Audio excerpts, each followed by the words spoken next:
You're talking at the promise keeper. Monday, Okpebholo, the working governor, 24 hours plus. So, as it were, as reported by this blogger, the online TV, Monday Okpebholo has begun already implementing his promise to the people of Edo State.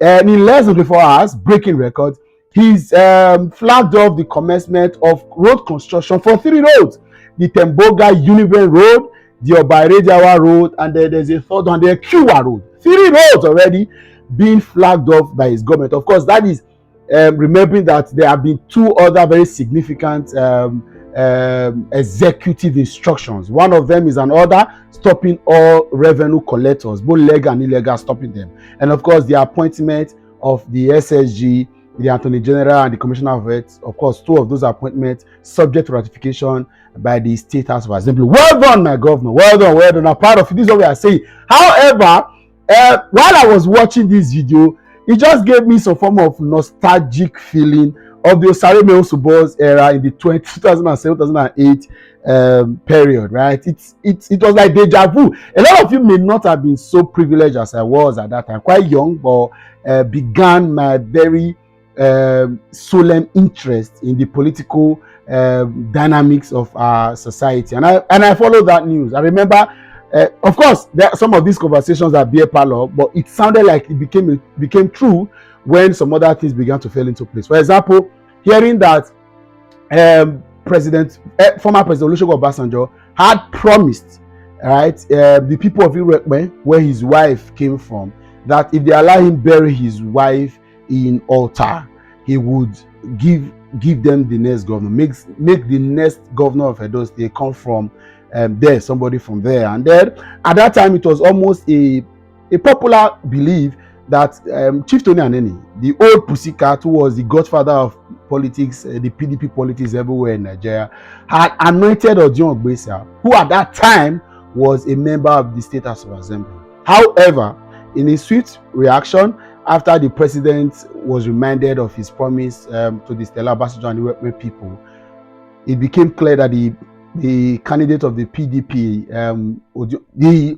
the ticket fell on the hands of Sareme Osunbor, who coincidentally from Edo Central Senatorial District was in the Senate. Unfortunately, the only difference was that Sareme Osunbor was a learned gentleman. He was the professor of law and was chairman House Committee on Law and Justice at the time. I don't know the proper nomenclature, but it sounded like that. Quite smart and cerebral, though he was very lukewarm physical, with all due respect to him. He didn't look like somebody and he looks like the physical appearance looks like somebody that is smart and sharp. Okay, so why am I bringing that in? Because Sareme Osunbor knew that election was rigged very well. It was very clear. Shomole won the election by miles space, right? He did all his best to begin to put in so much effort to getting his government to work. Now, the only difference between Sareme Osunbor's government, remember that there have been quite similarity, 2 of them from Edo Central Senatorial District, quite not so far from each other, talking about villages now, also were members of the Senate at the time before becoming governor. Okay, Sareme Osunbor has served in the Senate between 2003 2007. So, okay, maybe he had a spell, he lived in the ball. Okpebholo was a serving senator till he became governor right now. Now, the point is that Sareme Osunbor fell out with Tony Aneni, according to conversations that were on the street at that time. So the government of Lucky Benedion had done so much and couldn't do anything. Very minimal work done. It was a failed government. And let's leave all that. Another day we'll come back to that. So Sareme Osunbor came with a renewed interest to wanting to make both statements. And for the fact that he lost the election, we were told that the commissioners list handed over to him. He abandoned it in sitting room of Chief Tony Aneni and left, wanted to work. In fact, he started to call contractors, started to call for bids, for proposals and all that, but he was met with a lot of restrictions and bottlenecks. He was getting issues with commissioners, issues with permanent secretaries. In fact, it was alleged that the old pussycat himself, Chief Tony Aneni, had called major contractors, major road contractors in Nigeria, not to work for Professor Osereme Osunbor at that time. And so while he was interested and ambitious to work in, he was left with working with bricklayers. Two of the very funny structures that he did construct was the gigantic roundabout that he constructed in the heart of Secondary Circular Junction, of course, and then First Circular Junction, that's First Circular and Dorsey Road Junction, and there was street light. That thing was causing traffic.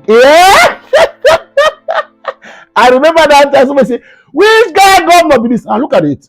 The dynamics was that for Osunbor, the matter was in court. Yar'Adua had been also sworn in as president, and then he said he was going to allow rule of law, due process, and separation of power to take preeminence in his government and not evolve in any of these judicial or even electoral situations anywhere.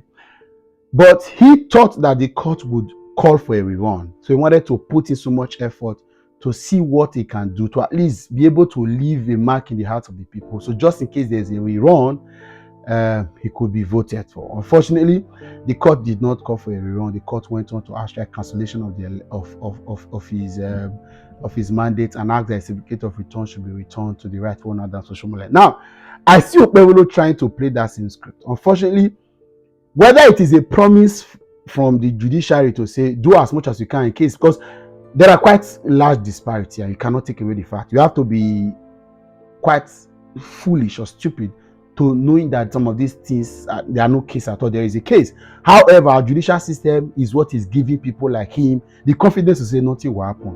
There are cases, and most likely the most that could happen is that they will ask for rerun in some of these poly units, some of these wards, some of these local government, that there are large disparity. Some very glaring one that is kindergarten and insulting to the people. Like as kindergarten manipulation, insult to the sensibilities of the people. So in case there's a rerun, some of this effort can boomerang and give him advantage. That's why I said that he's giving me the Sareme Osunbor vibe. I may be wrong, but congratulations, him is working for the good of all of us. No wahala.